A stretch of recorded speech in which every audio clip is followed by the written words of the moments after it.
अस्सलाम वालेकुम and welcome back to my channel Irfan Islamic TV. तो प्यारे दोस्तों, हम उम्मीद करते हैं कि आप सब खैरियत से होंगे। हमारी दुआ है कि अल्लाह ताला आप सबको अपने हिफ्ज़ो ईमान में रखे। तो प्यारे दोस्तों, वीडियो का टॉपिक है सीरतुल नबवी एपिसोड नंबर 2। अनवान है जमजम की खुदाई। तो प्यारे दोस्तों, वीडियो शुरू करने से पहले आप सबसे रिक्वेस्ट है कि अगर आप हमारी ये वीडियो फर्स्ट टाइम देख रहे हैं तो सबसे पहले हमारे चैनल को सब्सक्राइब कर दें, साथ बेल आइकन के बटन को प्रेस कर दें ताकि हर फ्यूचर में नए आने वाली वीडियो का नोटिफिकेशन पहुंच सके सबसे पहले आप तक। हज़रत अली रज़ी अल्लाह ताला अन्हो से रवायत है कि अब्दुल मुत्तलिब ने बताया कि मैं हजर अस्वद के मुकाम पर सो रहा था। मेरे पास एक शख्स आया और उसने मुझसे कहा कि तैब को खोदो। तो मैंने उससे पूछा तैब क्या है, तो वो कुछ बताए बगैर ही चला गया। दूसरी तरफ रात फिर ख्वाब में वो शख्स आया, कहने लगा भूरा को खोदो। मैंने पूछा भूरा क्या है, वो कुछ बताए बगैर चला गया। तीसरी रात फिर मैं अपने बिस्तर पर सो रहा था कि फिर वो शख्स ख्वाब में आया। उसने कहा मजनून खोदो। मैंने पूछा मजनून क्या है, वो बताए बगैर चला गया। इससे अगली रात मैं फिर बिस्तर पर सो रहा था। वो शख्स फिर आया और बोला जमजम खोदो। मैंने इससे कहा कि जमजम क्या है। इस बार इसने कहा जमजम वो है जिसका पानी कभी खुश्क नहीं होता, जो हाजियों के बड़े बड़े मजमों को सैराब करता है। अब्दुल मुत्तलिब कहते हैं कि मैंने इससे पूछा कि ये कुआं किस जगह पर है।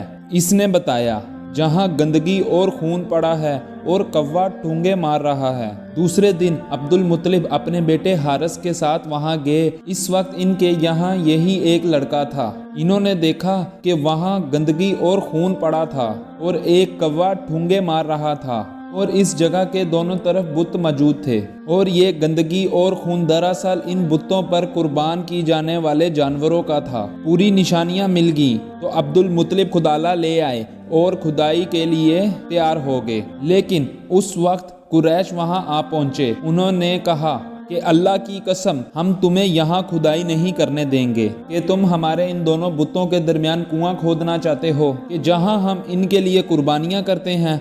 अब्दुल मुत्तलिब ने इनकी बात सुनकर अपने बेटे हारिस से कहा कि तुम इन लोगों को मेरे करीब ना आने दो और मैं खुदाई का काम करता रहूँगा, इसलिए कि मुझे जिस काम का हुक्म दिया गया है मैं इस काम को ज़रूर पूरा करूँगा। जब कुरैश ने देखा कि वो बाज आने वाले नहीं तो वो रुक गए। आखिर इन्होंने खुदाई शुरू कर दी और जल्द ही कुएं के असरार नजर आने लगे और ये देखकर इन्होंने अल्लाहु अकबर का नारा लगाया और पुकार उठे कि ये देखो ये है हजरत इस्माइल अलैहिस्सलाम की तामीर। जब कुरैश ने ये देखा इन्होंने कुआं तलाश कर लिया है तो इनके पास आ गए और कहने लगे अब्दुल मुत्तलिब अल्लाह की कसम ये हमारे बाप इस्माइल अलैहिस्सलाम का कुआं है और इस पर हमारा भी हक है, इसलिए हम इसमें तुम्हारे साथ शरीक होंगे। ये सुनकर अब्दुल मुत्तलिब ने कहा कि मैं तुम्हें इसमें शरीक नहीं कर सकता क्योंकि ये मुझ अकेले का काम है। तो फिर कुरैश ने कहा इस पर हम तुमसे झगड़ा करेंगे। तो अब्दुल मुत्तलिब ने कहा किसी से फैसला करवा लो। तो फिर इन्होंने बनु साद की काहिना से फैसला करने का इरादा किया। यह काहिना मुल्क शाम के बलाई इलाके में रहती थी। आखिर अब्दुल मुत्तलिब और दूसरे कुरैश इसकी तरफ रवाना हो गए। अब्दुल मुत्तलिब के साथ अब्दुल मनाफ की एक जमात थी। जगह के दीगर कबाइल कुरैश की भी एक जमात थी साथ थी। इस जमाने में मुल्क हजाज और शाम के दरमियान एक बियाबान मैदान था। वहाँ कहीं पानी नहीं था और इस मैदान में इनका पानी खत्म हो गया। सब लोग प्यास से बेहाल होने लगे, यहाँ तक कि इन्हें अपनी मौत का यकीन हो गया। इन्होंने कुरैश के दूसरे लोगों से पानी मांगा लेकिन इन्होंने पानी देने से इनकार कर दिया और अब इन्होंने इधर उधर पानी तलाश करने का इरादा किया। अब्दुल मुत्तलिब उठकर अपनी सवारी के पास आए। जूं ही इनकी सवारी उठी इनके पाँव के नीचे से पानी का चश्मा उभर आया और इन्होंने पानी को देखकर अल्लाहु अकबर का नारा लगाया। फिर अब्दुल मुत्तलिब सवारी से उतर आए। सब ने खूब सैर होकर पानी पिया। इन्होंने कुरैश की दूसरी जमात से कहा आओ और तुम भी सैर होकर पानी पी लो और वो भी आ गए और खूब पानी पिया।